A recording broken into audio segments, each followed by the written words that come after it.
with increase in temperature. Resistance to flow, ठीक है, flow को जो है वो उसमें रुकावट कह लें आप, ठीक है, किसी चीज के फ्लो को रोकना, तो उसको हम क्या बोलते हैं, विस्कोसिटी बोलते हैं, ठीक है। Decrease with increase in temperature, ये टेम्परेचर के साथ इसका क्या रिलेशन है, इनवर्स रिलेशन है टेम्परेचर के साथ। टी इनवर्सली प्रोपोर्शनल है किसके, विस्कोसिटी के, ठीक है, इसका इनवर्स रिलेशन है, ये आपने याद रखना है। लेकिन some time increase at volume, ठीक है, किस कभी कभी, ये नहीं है कि हर दफा ऐसा होता होगा, किसी केस में ऐसा होता होगा कि सम टाइम इंक्रीजेस, किसी टाइम ये इंक्रीज भी कर जाती है एट वॉल्यूम, जब वॉल्यूम भी और हाई प्रेशर होगा, ठीक है, जब प्रेशर हाई होगा और वॉल्यूम होगा कोई, तो उस पे ये क्या भी कर सकती है, इंक्रीज भी कर सकती है, लेकिन मोस्टली केसेस में इसका इनवर्स रिलेशन ही होता है, ये टेम्परेचर के साथ क्या करती है, डिक्रीज करती है, ठीक है। नेक्स्ट है हमारे पास विस्कोसिटी कोफिशिएंट, ईटा बोलते हैं इसको, ठीक है। विस्कोसिटी कोफिशिएंट ये आपने याद रखना है, इसको क्या किससे रिप्रेजेंट करते हैं, ईटा से, ठीक है। Force of friction needed to maintain in any two parallel layers of 1 centimeter area and 1 centimeter apart। Viscosity coefficient basically eta होता क्या है हमारे पास, ये वो फ्रिक्शन, फोर्स ऑफ फ्रिक्शन है जो हमें चाहिए होती है किसी भी वेलोसिटी डिफरेंस को मेंटेन रखने के लिए, ठीक है। Eta is equal to F X over A V, ये एक डेरिवेशन है ईटा का फॉर्मूला है, लेकिन हम इसकी डिटेल में नहीं जाएंगे क्योंकि हमारा इससे लेना देना नहीं है, हमने जस्ट इसको मेमोराइज कर लेना है, ठीक है। Common SI unit is dance second पर सेंटीमीटर स्क्वायर, ठीक है। विस्कोसिटी का यूनिट आपने याद रखना है क्या है, डाइन्स सेकेंड पर सेंटीमीटर स्क्वायर, और पॉइस, ठीक है, पॉइस भी बोलते हैं विस्कोसिटी का यूनिट है, ये भी आपने चीज जो है वो याद रखनी है। और SI unit is P A S, ठीक है, पास्कल और सेकेंड भी है, ठीक है, इज इक्वल टू 10 पॉइस, तो वो किसके इक्वल होता है, 10 पॉइस के इक्वल होता है। पी ए सेकेंड किसके इक्वल है, 10 पॉइस के इक्वल होता है, ये भी किसका यूनिट है, विस्कोसिटी का। हाँ, रियोकॉर, ठीक है। रियोकॉर क्या, मोलिक्यूलर, पहले हमने पैराकॉर देखा था, पैराकॉर का फॉर्मूला देखा था, और इसमें हम क्या देखेंगे, rheochor, molecular volume, molar mass over density be multiplied by eighth root of coefficient of viscosity, it give a constant volume known as rheochor, ठीक है। ये किसकी डेफिनेशन है, रियोकॉर की डेफिनेशन है। Molar volume of liquid at T eight which viscosity is unity, ठीक है, molar volume liquid का टेम्परेचर टी पे क्या होगा, जब विस्कोसिटी क्या होगी, यूनिटी होगी। तो रियोकॉर का फॉर्मूला क्या आ गया हमारे पास, molar mass, molar mass over density eta raise to power 1/8, ठीक है। तो उसने बताया हुआ कि multiply by eighth root of coefficient of viscosity, ठीक है। जो हमारे पास रियोकॉर है, एक तो हमारे पास आ जाएगा molar volume, molar mass over density, और देन जो है eighth root of coefficient of viscosity, वो किसके इक्वल है हमारे पास, रियोकॉर के इक्वल है, ठीक है। उसके बाद फ्लूइडिटी क्या होती है, it is the reciprocal of viscosity coefficient of liquid denoted by phi is equal to 1 by eta।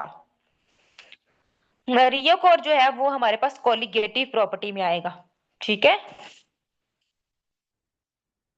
It is a reciprocal of viscosity coefficient, ठीक है, डीटी और कॉन्स्टिट्यूटिव, ये रियोकोर, पैराकोर, डिप्रेशन और एलिवेशन, जो जितनी भी हम पढ़ते हैं ना, ये सारी कॉलिगेटिव में आती हैं, ठीक है राबिया, ये उसमें होंगी कॉलिगेटिव प्रॉपर्टीज में।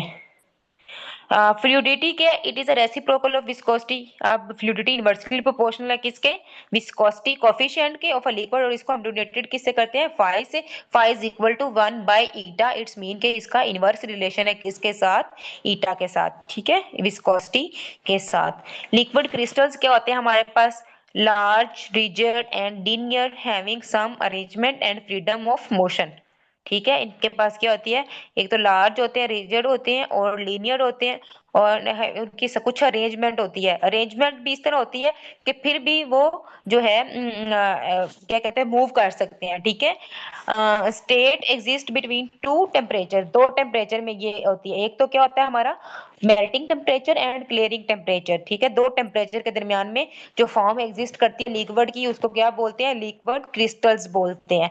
क्रिस्टल का आगे है हमारे पास cholesterol benzoate melt at 145 degree and clear at 1 179 degree. ठीक है, तो जो हमारे पास मेल्ट है वो कितने पे हो रहा है, 145 डिग्री पे, और क्लियर कितने पे हो रहा है, 179 पे। तो इट्स मीन कि दोनों टेम्परेचर डिफरेंट है, मेल्टिंग टेम्परेचर भी डिफरेंट है और क्लियरिंग टेम्परेचर भी डिफरेंट है। ठीक है, क्रिस्टल में भी आइसोट्रोपिक एंड एन आइसोट्रोपिक। ठीक है, ये आइसोट्रोपिक भी हो सकते हैं और एन आइसोट्रोपिक भी हो सकते हैं। But liquid crystal is isotropic. जो लिक्विड क्रिस्टल है वो जस्ट आइसोट्रोपिक होंगे। ठीक है, वो एन आइसोट्रोपिक नहीं होंगे। क्रिस्टल्स, वो ओवरऑल क्रिस्टल्स की बात कर रहे हैं कि वो हमारे पास आइसोट्रोपिक भी हो सकते हैं और एन आइसोट्रोपिक भी हो सकते हैं, लेकिन जो लिक्विड क्रिस्टल है वो जस्ट आइसोट्रोपिक ही होंगे। नियमेटिक, सिमेट्रिक एंड कोलेस्ट्रेटिक। ठीक है, अब यहाँ पे उसने हमें बताया हुआ है, निमेटिक फेज भी बताया हुआ है, ये सिमेटिक फेज बताया हुआ है, उसमें इस तरह अरेंज होंगे, निमेटिक में इस तरह अरेंज होंगे, और कोलेस्ट्रिक फेज में ऐसे अरेंज होंगे। ठीक है, लिक्विड क्रिस्टल्स की वो यहाँ पे बात कर रहा है। नेक्स्ट जी हमारे पास है flow, viscosity, optical properties, parallel order arrangement, mesomorphic size, mesomorphic state होती है इनकी। ठीक है, T sensors are the temperature sensors are these diffract light one wavelength is reflect from liquid crystal it appeared coloured. ठीक है, कोई भी wavelength जो है जिसको लिक्विड क्रिस्टल रिफ्लेक्ट करेगा वो किस फॉर्म में अपीयर होगी, कलर्ड फॉर्म में अपीयर होगी हमारे पास। Locate point of potential failure in electric circuit, हम इनको इलेक्ट्रिक सर्किट्स में यूज करते हैं क्या करने के लिए, पोटेंशियल फेलियर को लोकेट करने के लिए कि कहाँ पे जो है वो पोटेंशियल फेलियर है, कहाँ पे मसला आ रहा है। यूज इन थर्मोमीटर, हम इनको थर्मोमीटर्स में यूज करते हैं। Use to locate the veins, arteries, infections and tumours. ठीक है, इन्फेक्शंस और ट्यूमर्स और वेन्स को लोकेट करने के लिए हम इसको यूज करते हैं। Display of electric devices, electrical devices और सीलोग्राफी एंड टीवी डिस्प्लेज में जो है हमारे पास वो लिक्विड क्रिस्टल्स यूज होते हैं, वहां पे हम इनको यूज करते हैं। In chromatographic separation use as solvent, और क्रोमेटोग्राफिक सेपरेशन में हम इनको कैसे यूज करते हैं, एज अ सॉल्वेंट्स जो है वो हम इनको यूज करते हैं। मेरा ख्याल है इनफ है, या आगे सो हम डिस्कस करें सॉलिड्स को, लेंथी हो जाएगा काफी ना, सॉलिड्स का जो है वो काफी लेंथी पोर्शन है। तो किसी का कोई क्वेश्चन है, मेरा ख्याल है आज यहीं पे एंड करते हैं, सॉलिड्स को कल डिस्कस करेंगे। ठीक है, तो किसी का कोई क्वेश्चन है तो वो पूछ सकता है लिक्विड से रिलेटेड, या और कोई क्वेश्चन किसी का हो तो।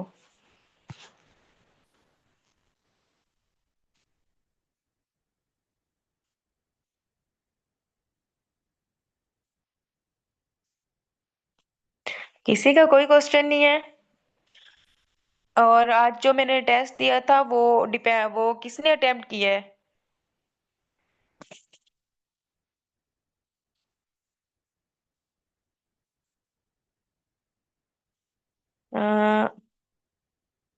मैम स्लाइड शेयर कर देना, मैं नमाज पढ़ने जाता हूँ, लेट ज्वाइन कर पाता हूँ। जी ठीक है, मैं शेयर कर दूंगी। आप फिर मुझे ग्रुप में मैसेज कर दीजिएगा, तो फिर मुझे पता होगा, मुझे रिमाइंड करवा दीजिएगा तो मैं शेयर कर दूंगी। ठीक है, जी सिलेबस आउटलाइन को हमने पहले लेक्चर में डिस्कस किया था। आप अभी तक आपने इनरोल नहीं करवाया खुद को। हाँ जी ठीक है, रिकॉर्डिंग भी मैं कहूँगी मैम से, वो आपको सेंड कर देंगी। तो सिलेबस आउटलाइन जो है वो हमने पहले डेमो क्लास में सारी डिस्कस की थी। ग्रुप में वो पेड है, आपने रजिस्ट्रेशन करवा ली है। ग्रुप पेड का है, पेड है। ठीक है, तो आप उसमें ऐड होंगी फिर, आई थिंक सो। वहां पे मेरा नंबर है, आप मुझे जिसको चाहिए होंगे नोट्स वगैरह, वो फिर मुझे पर्सनली मैसेज कर दे, मैं उसको शेयर कर दूंगी। ग्रुप में ऐड होने के लिए आपको एनरोल होना पड़ेगा, फिर आपको रिकॉर्डिंग्स, नोट्स, हर चीज मिल जाएगी। तो क्या कह रही थी मैं कह रही थी कि वो जो टेस्ट है आज मैंने शेयर किया उसको भी अटेम्प्ट करिएगा, और जो है, अच्छा अच्छा, मैम आयशा से कांटेक्ट किया था, तो क्या कहा था उन्होंने।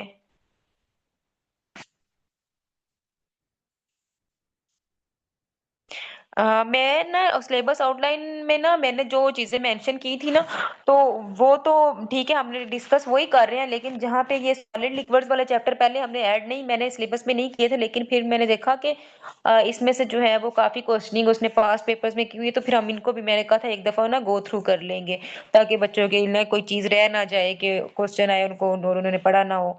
तो मैंने कहा था कि चले जो इम्पोर्टेंट है ना, तो सिलेबस आउटलाइन तो हमने बनाई थी, फिजिकल की, इनऑर्गेनिक की, ऑर्गेनिक की भी और साथ में इन्वायरमेंटल, और जो है हमारे के पास जो है वो बायोकेमिस्ट्री का भी। तो अगर आपको चाहिए होगी तो मैं शेयर कर दूंगी, क्लास लेने के लिए तो पे किया था, अब ग्रुप में ऐड होने के लिए अलग पे। नहीं नहीं नहीं, सॉरी, नहीं नहीं, ऐसा नहीं है। ग्रुप है आई थिंक, जहाँ पे मैं आपको लिंक शेयर करती हूँ ना क्लास का, जहाँ से आप मुझे ज्वाइन करते हैं पेड में, पेड ग्रुप में, वही ग्रुप है। नहीं नहीं, ग्रुप में आपको अलग से पे नहीं करना पड़ेगा, आप शायद माइंड कर गए हैं, मुझे नहीं पता था आप पेड हैं। तो आप ना वो उस ग्रुप में जो है ना, ईएससी साइंस वाला जो पेड वाला ग्रुप है, फिर आप उसमें ऐड होंगे, वहां पे मैं लिंक शेयर करती हूँ, है ना। तो अब मैं आइंदा से ना कोशिश करूंगी कि मैं वहां पे नोट्स भी शेयर कर दिया करूँ, जो हमारा डेली लेक्चर होता है ना, उसके नोट्स भी शेयर कर दिया करूंगी।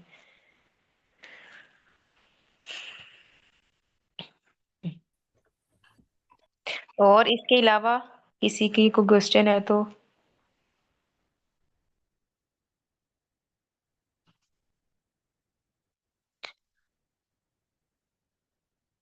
जो आज वाला टेस्ट का लिंक मैंने शेयर किया था, वो सारा न्यूमेरिकल टाइप था ऑलमोस्ट, बफर्स में से के जो है वो हमने कैसे जो है वो पीएच निकालनी है, और इसके अलावा हैजर वो थी, इक्वेशन थी पीएच के लिए, हेंडरसन हेजलबर्ग इक्वेशन, उससे क्वेश्चंस थे।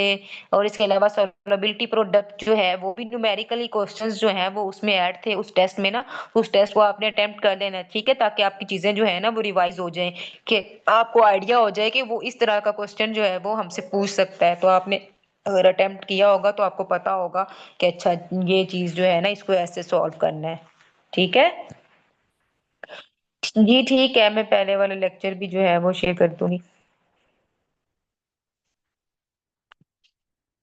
और इसके अलावा दरअसल चैप्टर्स इतने लंबे हैं, क्लास फिर इतनी लंबी हो जाती है ना, एक चैप्टर पढ़ाते पढ़ाते घंटा सवा घंटा जो है ना वो लग जाता है, तो फिर जो बच्चे हैं ना, खैर आप बच्चे तो नहीं है, आप माशाल्लाह से मास्टर्स और जो है वो एमफिल लेवल की बैठे होंगे यहाँ पे, लेकिन ये है कि फिर जितना भी वो बंदे का स्टेमिना नहीं ना हमारा डिवेल्प होता क्लास में, वैसे ही घंटे 2 घंटे के हो जाए तो हमें नींद आना शुरू हो जाती है।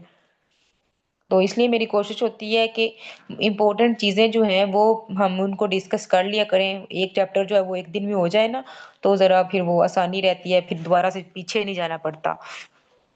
और वैसे भी टाइम भी इतना नहीं है कि हम एक चैप्टर को 2 2 3 दिन के अंदर करें, तो इसलिए हमारी कोशिश है कि हम एक चैप्टर को एक दिन के अंदर खत्म कर लिया करें। चलें जी, ठीक है फिर, क्लास एंड करते हैं हम। तो मैं वो ग्रुप में, पेड ग्रुप में जहाँ पे लिंक शेयर करती हूँ, वहां पे मैं नोट्स भी शेयर कर दूंगी, ठीक है। और इसके अलावा किसी का कोई क्वेश्चन है? ओके जी। जी जी विजरा, क्या क्वेश्चन है आपका?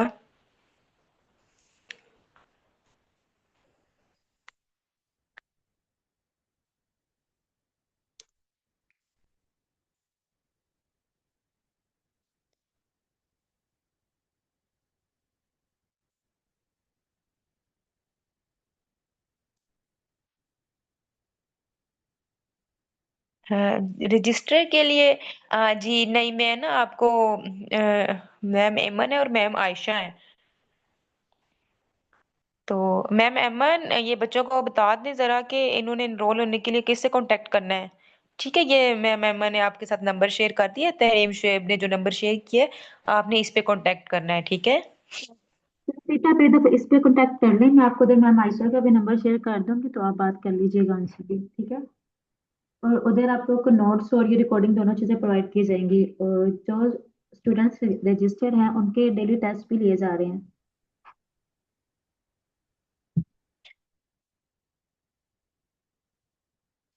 वो फिर जो टेस्ट है हम पेड ग्रुप में ही शेयर करते हैं, वो फिर डेली बेसिस पे जो चैप्टर पढ़ते हैं उनका साथ में टेस्ट भी हो जाता है।